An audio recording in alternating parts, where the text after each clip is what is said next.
separated for the evening that Manabozho was striding off the couple 100 miles necessary to bring him to the place where the black rock was procured, while down on the other side of the mountain hurried Nagyarbin, the west.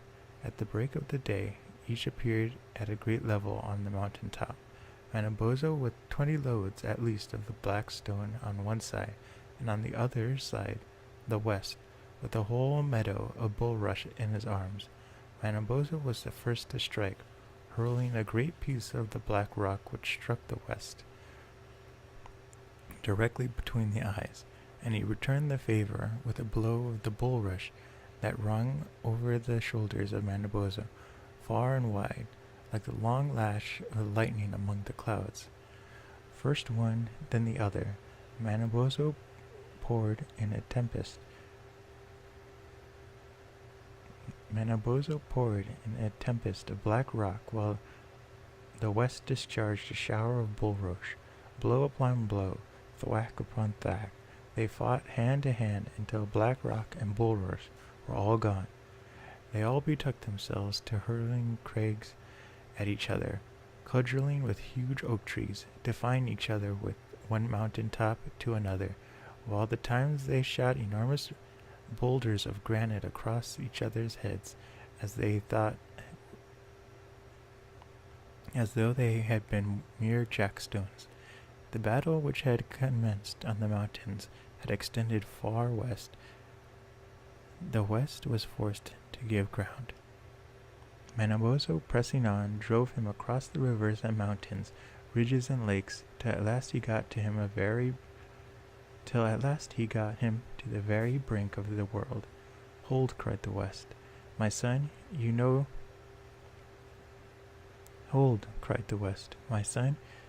my power, and although I allow I am not fairly out of breath, it is impossible to kill me. Stop where you are, and I will also portion you out with as much power as your brothers.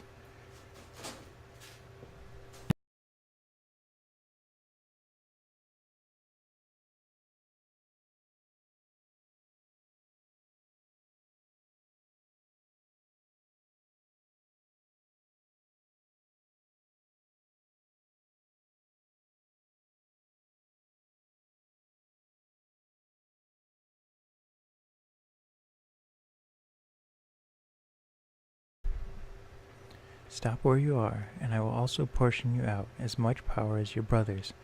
The 4 quarters of the globe are already occupied, but you can go and do a great deal of good to the people of earth, which is beneath the serpents, beasts, and monsters who make great havoc of human life. Go and do good, and if you put forth half the strength you have today, you will acquire a name that will last forever. When you have finished your work, I will have a place to provide for you. You will then go and sit with your brothers, Kanobo in the north. Manabozho gave his father his hand upon this agreement, and parting from him, he returned to his own grounds, where he lay for some time, sore of his wounds.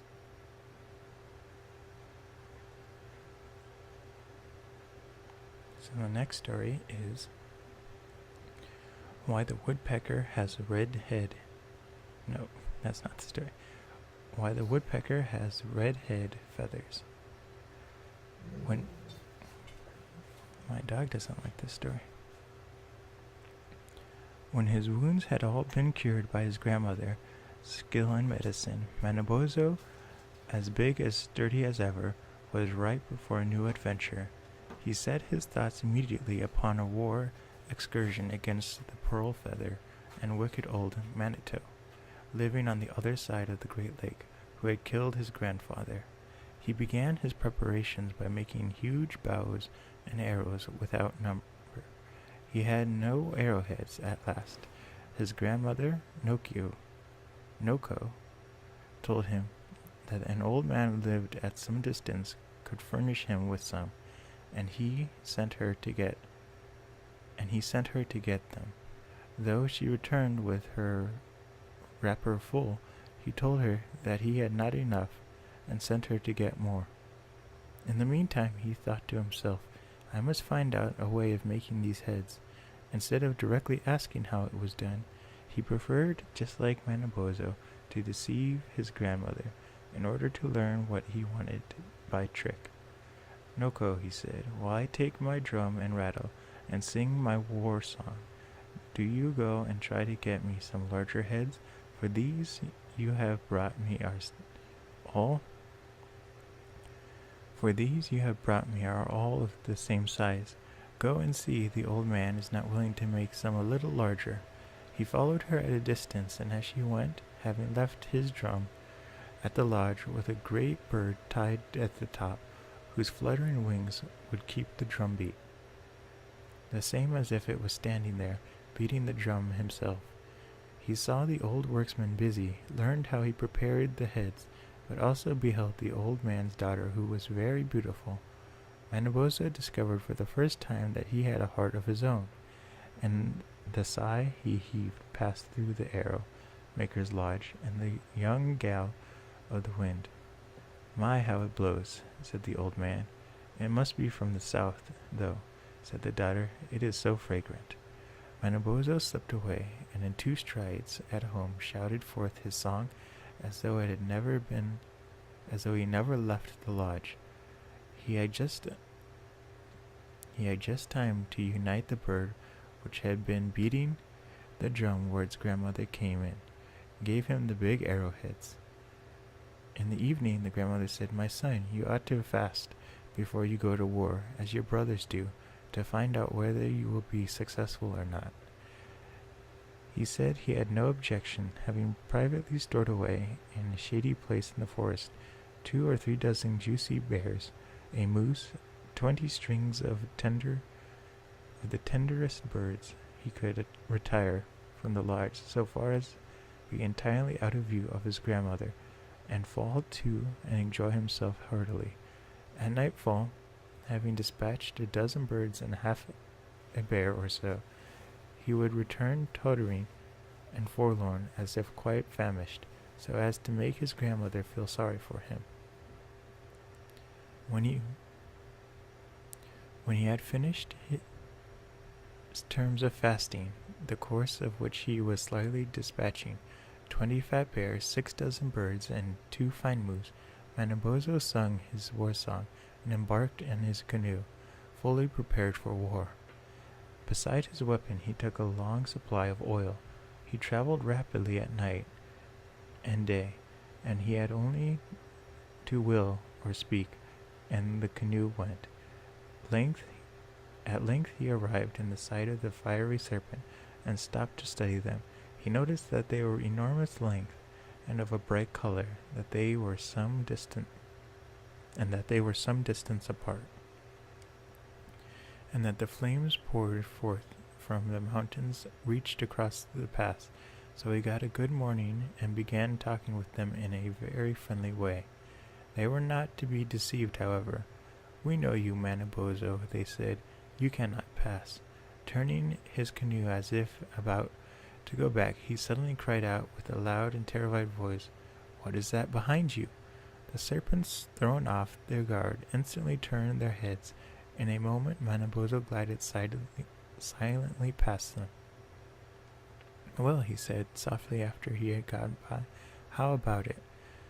He then took up his bow and arrows, and with deliberate aim shot every one of them easily, for the serpents were fixed to one spot and could not even turn around.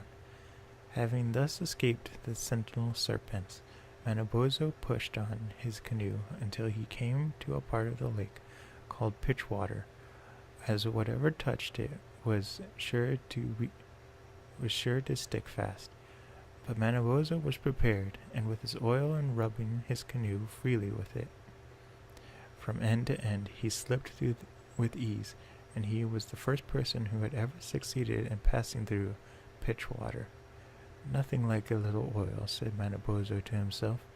Having this time come in view of land, he could see the lodge of the shining Manito high upon the distant hill.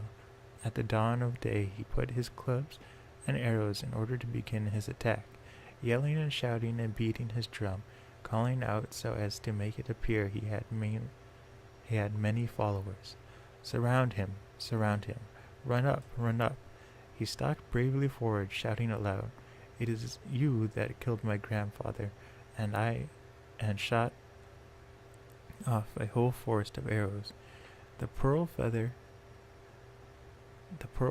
appeared on the height, blazing like the sun, and paid back Manabozho with the tempest of bolts which rattled the hall. All day long the fight was kept. Manabozho had fired all his arrows but 3 without effect, for the shining Manito was clothed in pure wampum. It was only by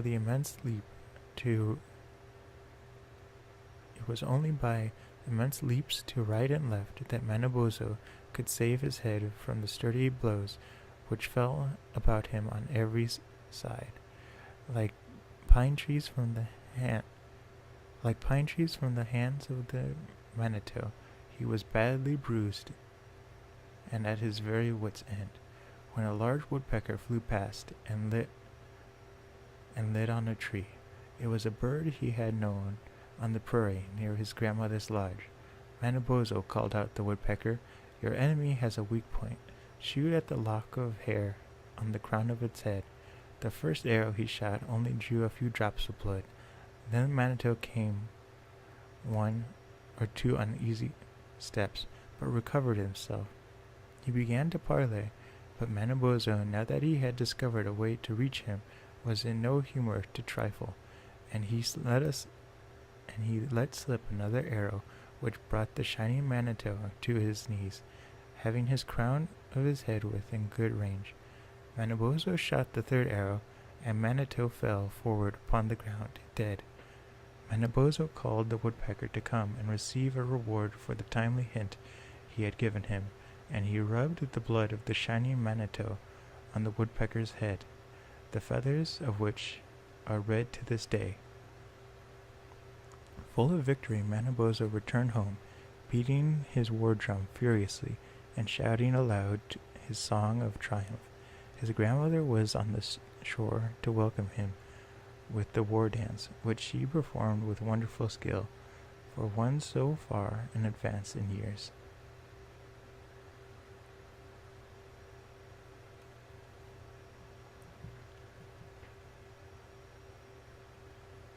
Okay, the next story is why the diver duck has so few tail feathers. Having overcome the powerful pearl feather, killed his serpents, and escaped all the wiles of charms, the heart of Manabozho welled within him. An unconquerable desire for further adventures seized upon him, and he had won in the great fight on land, so he determined his next success would come to him from the water. He tried his luck as a fisherman, and with such success that he captured an enormous fish, a fish so rich in fat that with the oil Manabozho was able to form a small lake.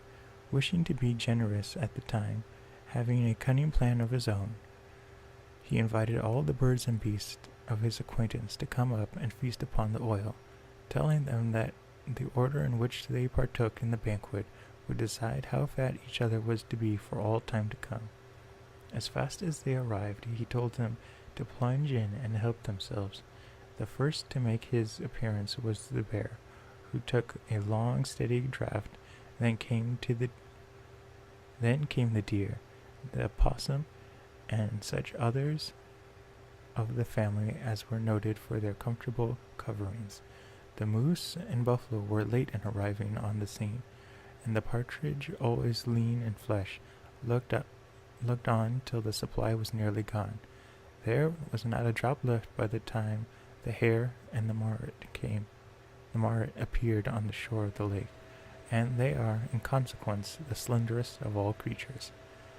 When the ceremony was over, Manabozho suggested to his friends, the assembled birds and animals, that the occasion was proper for a little merrymaking, and taking up to his drum, cried out, "New song from the south, come brothers, dance." They all fell in and commenced their rounds. Whenever Manabozho, as he stood in the circle, saw a fat owl, which he fancied passed him, he wrung its neck and slipped it under his belt, at the same time beating his drum and singing at the top of his lungs to drown the noise of the fluttering crying out in tone of admiration. That's the way, my brothers, that's the way. At last a small duck of the diver family, thinking there was something wrong, opened one eye and saw that what Manabozho was doing, giving a spring and crying, "Aha! Manabozho is killing us!" He made a dash for the water. Manabozho was so angry that the creature should have played the spy that he gave chase, and just as the diver duck was getting into the water, he gave him a kick, which is the reason that the diver duck's tail were so few, and the back flattened, and his legs straightened out, so that when he is seen walking on land, he makes a very sorry-looking figure.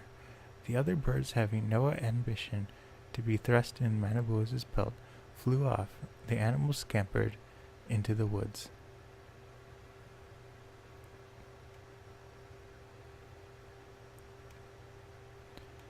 Manabozho is changed into a wolf.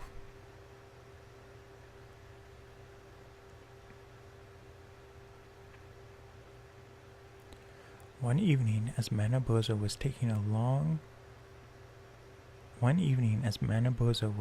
along the shore of a great lake, weary and hungry, he met a great magician in the form of an old wolf, with 6 young ones coming towards him. The wolf was no sooner caught sight of him than he told his whelps, who were close beside him, to keep out of the way of Manabozho, "For I know," he said, "that it is quite a mischievous fellow upon whom we see yonder." The young wolves were in the act of running off when Manabozho cried out, "My grandchildren, where are you going? Stop, and I will go with you. I wish to have a little chat with your excellent father." Saying which, he advised the greeted old wolf, expressed himself as delighted at seeing him looking so well. "Whither do you journey?" he asked. "We are looking for a good hunting ground to pass the winter," the old wolf answered. "What brings you here?" "I was looking for you," said Manabozho, "for I have a passion for the chase, brother. I have always admired your family. Are you willing to change me into a wolf?" The wolf gave him a favorable answer, and he was forthwith changed into a wolf. "Well, that will do," said Manabozho. "But," he said, looking at his tail, "could you oblige me by making my tail a little longer, more bushy, just a little more bushy?" "Certainly," said the old wolf, and he straightway gave Manabozho such a length and spread of tail that it was continually getting between his legs, and it was so heavy that it was as much as he could do to carry it. But having asked for it, he was ashamed to say a word. And they all started off in company, dashing up the ravine. After getting into the woods for some distance, they ran across the tracks of a moose. The young ones scampered off in pursuit, the old wolf and Manabozho following at their leisure. "Well," said the old wolf, by way of starting the conversation, "who do you think is the fastest of the boys? Can you tell me by the jumps they take?" "Why," he replied, "that one that takes such long jumps, he is surely the fastest." "Ha ha, you are mistaken," said the old wolf.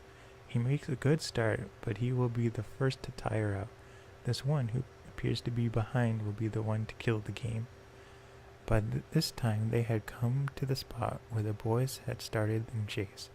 One had dropped what seemed to be a small medicine sack, which he carried for the use of the hunting party. "Take that, Manabozho," said the old wolf. "Why, what will I do with a dirty dogskin?" The old wolf took it up, and it was a beautiful robe. "Oh, I will carry it now," cried Manabozho. "Oh no," said the wolf, who had used his magical powers. "It is a robe of pearls. Come along." And away he sped at great rate and speed. "Not so fast," called Manabozho after him, and then he added to himself as he panted after, "Oh, this tail." Coming to a place where the moose had lain down, they saw that the young wolves had made a fresh start after their prey. Why," said the old wolf, "this moose is thin. I know by the tracks. I can always tell whether they are fat or not." A little farther on one side, one of the young wolves was dashing at the moose, had broken a tooth on a tree. "Manabozho," said the old wolf, "one of your grandchildren has shot at the game. Take his arrow. There it is." "No," replied Manabozho. What will I do with a dirty dog's tooth?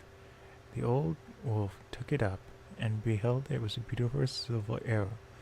When they at last overtook them, they found that the youngsters had killed a very fat moose. Manabozho was very hungry, but the old wolf just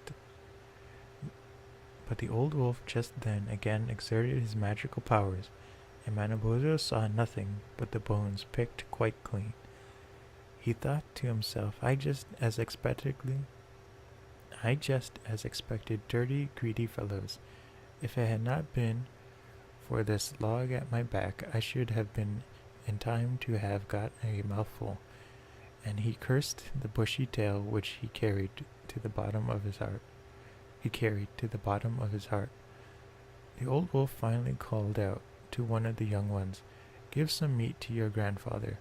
One of them obeyed, and coming near to Manabozho, he presented him the end of his own bushy tail, which was now nicely seasoned with burrs and gathered course of the hunt. Manabozho jumped up and called out, you dog, you think I am going to eat you? And he walked off in anger. Come back, brother, cried the wolf, you are losing your eyes. You do the child injustice. Look there, I behold a heap of fresh meat was lying on the spot, all prepared.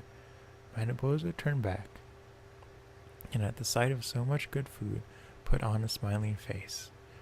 Wonderful, he said, how fine the meat is. Yes, replied the old wolf, it is always so with us. We know our work and always get the best. It is not a long tail that makes the hunter. Manabozho bit his lip.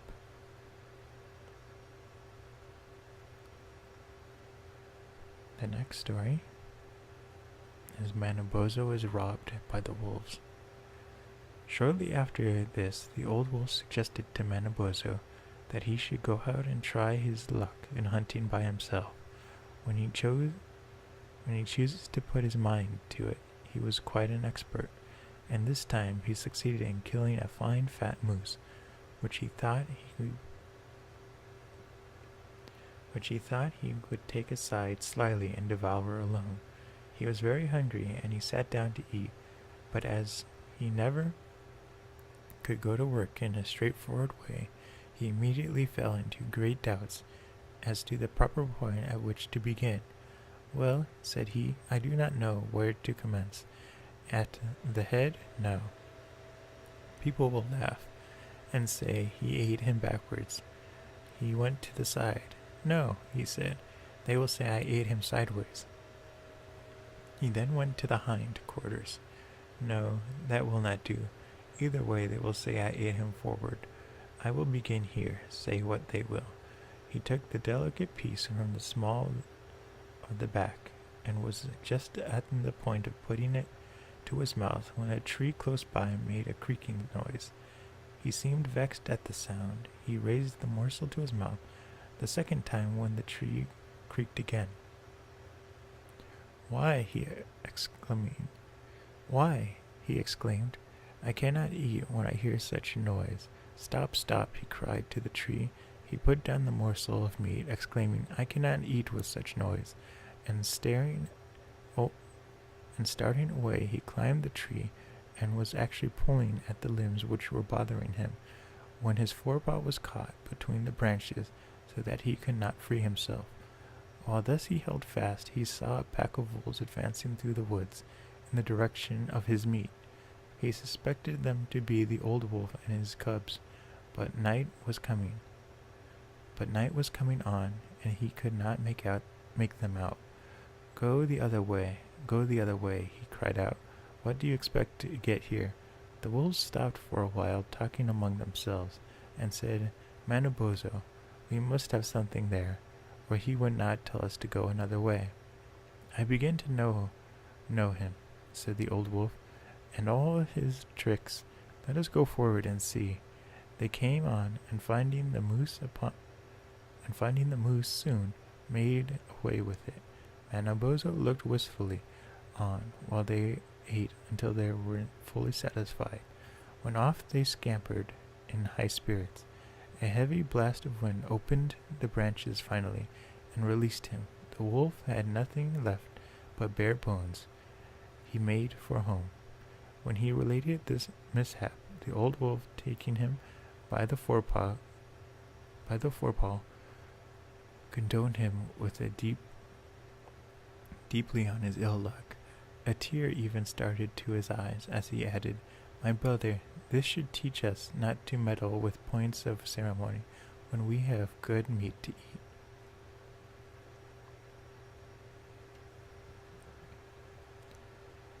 Manabozho and the Woodpeckers.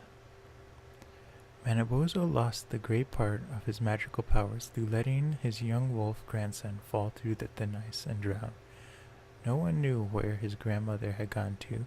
He married the arrow maker's daughter and became the father of several children. But he was very poor and scarcely able to produce a living. His lodge was pitched in a distant part of the country where he could get no game, and it was winter time. One day he said to his wife, "I will go out walking and see if I can find some lodge." Deep in one of the largest and richest cities in China, a tailor named Mustafa lived. At a distance. Mustafa was very poor and could barely take care of his wife and son. Mustafa's son's name was Aladdin. Aladdin was a problem and a handful. He was very careless and did little to no work. He would leave the house early in the morning and stay in the city and play with other children. His parents decided that he was old enough to learn how to work and make money. Mustafa took his son and tried to teach him how to be a tailor like himself. Mustafa tried for days to teach his son. Every time Mustafa looked away, Aladdin would take off and run back to the city to play with the other children. Day after day this happened, until Mustafa finally gave up. This still bothered Mustafa, and because of this he grew stressed, then sick, and a few months later he died. Without his father, Aladdin took to the streets even more. He was never away from his friends and rarely came home. One day, while Aladdin was playing in the streets, a stranger stood and watched them. This was no ordinary stranger, however. He was a sorcerer. People referred to him as the African magician. As the sorcerer watched Aladdin, he grew pleased. He knew that Aladdin was the one to help him with his goal. The sorcerer went up to Aladdin and asked him if his father was indeed Mustafa. Aladdin replied that it was indeed his father, but he also told him that he had been dead for a while. When the sorcerer heard this, he threw his hands around Aladdin and pretended to cry. He told Aladdin that he, the sorcerer, was his uncle, Mustafa's brother. With that, the sorcerer gave Aladdin a handful of coins and told him to go to give it to his mother and to tell her that he would be visiting the next day. Aladdin was very happy with all this money. He ran home to give it to his mother. Aladdin told the whole story to his mother. His mother, however, told him that his father had no brother and that he, Aladdin, did not have an uncle. Aladdin was playing outside the next day, and again the sorcerer found him. This time the sorcerer went right up to him and gave him 2 coins and told him to give it to his mother so she could prepare a meal. The sorcerer told Aladdin that he would be visiting them tonight for dinner. Then the sorcerer asked Aladdin to show him what house he lived in so he could find his way there for dinner. Aladdin showed the sorcerer his house, and the sorcerer left. Then Aladdin went to his mother and gave her the coins, and told her that the uncle would be coming for dinner. Aladdin's mother went to work, preparing dinner. Just when Aladdin's mother was finished, a knock came from the door. It was the sorcerer holding fruits and wine. Once the sorcerer set everything down, he had asked Aladdin's mother where Mustafa used to sit on the sofa. The mother showed him, and when she did, the sorcerer fell to the ground and kissed the spot several times. The whole time with tears in his eyes, saying how he was sorry that he was not able to come before Mustafa had died. The mother told him to sit there, but the sorcerer refused. He didn't want to sit in the same place where the master of the house sat. During the dinner, he talked to Aladdin's mother.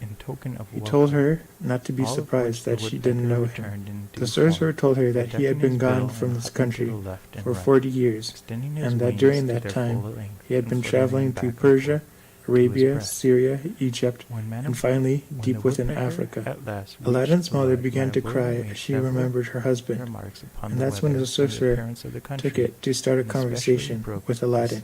scarcity The sorcerer of asked game. Aladdin what he But did we, for he work. added, we Aladdin always was have enough. ashamed, Come and his in, mother and told you the shall sorcerer that not go Aladdin did away not hungry, work my and noble only played birds. in the city. The Manabozho mother told the always prided sorcerer that himself on Mustafa being tried able to give teach as good as Aladdin, he had received, but Aladdin never and to listened. eat up She with then the said if woodpecker Aladdin he had continued in shifted his ways, lodge. that she would So- have no choice but to force him out of the house for good. This final And to statement be up made her with the cry even more. woodpecker, he had shifted The his sorcerer lodge turned to so Aladdin as and to told him enclose a large that Aladdin dry himself tamarind tree. must take care of himself, What can I give that he you? must get a said livelihood. he to the He may woodpecker. not like his As we father's eat, trade, so shall but you there eat. are other jobs With out this there. he hopped forward The and sorcerer jumped then into the told tamarind Aladdin tree. that He he attempted would to create climb, a shop just as with he the finest of had seen things, the woodpecker and do it would in be his own Aladdin's lodge. job to sell He them. turned his head Aladdin first liked to this one idea side and then the because he other, thought it would as be the easy woodpecker work, does, striving to go up the so he tree, agreed to it. but often slipping. Aladdin thanked the down. sorcerer for his kindness, Every now and the then sorcerer he would told him strike the that he tree would come with back his tomorrow nose, as in if order it to were a get bell, and Aladdin draw new back, clothes, as if to pull and they something would out set of up the a tree. shop. But he pulled out no After reckonings. hearing all He of this, dashed his Aladdin's nose mother and was off. sure that the sorcerer was He indeed dashed his Aladdin's nose uncle. so often against With the that, trunk that at The last dinner blood was began to over, flow. and the sorcerer He left the tumbled house. down senseless onto the ground. The woodpecker started up with his The next drum day, and the rattle sorcerer to came to restore him Aladdin's house by beating them and took him violently. shopping. He After succeeded in Aladdin was bringing newly him to. dressed, the sorcerer As soon took as he him came to his to the senses, mosques and Manabozho inn, began to lay and the then blame to of the his sultan's failure palace. upon his wife, They traveled saying until to his nightfall. guest, "Nimosho, The sorcerer it is then this took woman, Aladdin home, relation and when of his yours. mother saw how She is much the Aladdin cause had of my changed, not succeeding. she was so She has happy made that me she a began to worthless cry. fellow. Before I married The next her, day, I the could sorcerer do- came to Aladdin's home. Before I This married time, her, the sorcerer took I him also to the could get country. raccoons. They went The from woodpecker palace to said palace nothing, and but explored flying the on public tree, he gardens. drew out At several each fine palace, raccoons. the sorcerer Here, asked Aladdin said if he thought this was a grand palace. and left him Each time Aladdin would in respond, saying it was disdain, the most beautiful place carrying his bill he had ever high seen. into the air, and Each stepping palace over the looked doorstep better than as the if it last. was not worthy to The be sorcerer had a touched by his plan, toes. and he needed to take Aladdin deeper into the country. They took a small break where the sorcerer pulled out some food, The man and abode together still. they had I'm gonna lunch. stop there. Once they were finished, they continued on through the It's been country like a meteor until they made stream. it into the mountains. Uh, In the I mountain, thank the everyone for sorcerer coming out told for this Aladdin first that he must find dry sticks and ASMR logs. session. Once Aladdin brought it all back, the sorcerer Probably gonna created do the it fire. again The sorcerer placed incense and started to speak Sunday. several magical spells Those are like that dedicated- Aladdin could not dedicated understand. streaming, Then creative all of a streaming. sudden the earth opened I up, will be and a stone with a also- brass will ring also was be doing, revealed. Aladdin was so frightened that he photo began to run away, restoration but of the sorcerer Mahadi grabbed project. him I finished and hit him on working the ear. 80mm, The sorcerer told Aladdin the medium format that he film, was his and so uncle now I just and have to took go the through place and of his clean up father, the rest of and that he would be telling the Aladdin what to do. 35mm black and white film. Then the sorcerer told Aladdin If you that go there to was a small task LCD he had to do, Productions on Facebook, but he had to do exactly as he edited, said. The sorcerer explained that only Aladdin was permitted in medium the stone doorway. the ones that are complete Aladdin are did gonna what be he was trickling told, out over time. he would have the riches beyond his wildest dreams. Aladdin liked what he heard and told the sorcerer to tell him what he had to do. The sorcerer told Aladdin that he had to take the brass ring and open the stone door. Then the sorcerer gave Aladdin his ring. Tomorrow, for Aladdin sure, didn't believe that he was I will strong be enough doing to move a the door, but the live sorcerer stream told of him that Photoshop. he alone had to accomplish these tasks. And then I'll read some more stories. So I want to thank everyone for With coming that, out. Aladdin reached for the brass ring and pulled on it. This was To a good Aladdin's first- surprise, the door first one. opened with ease, and then see it was everyone revealed tomorrow that there for was a the staircase Photoshop going email. deep into the Or mountains. for more ASMR. The sorcerer then everyone. gave Aladdin new Bye-bye. instructions. And have The a good sorcerer day. told him that he had to walk down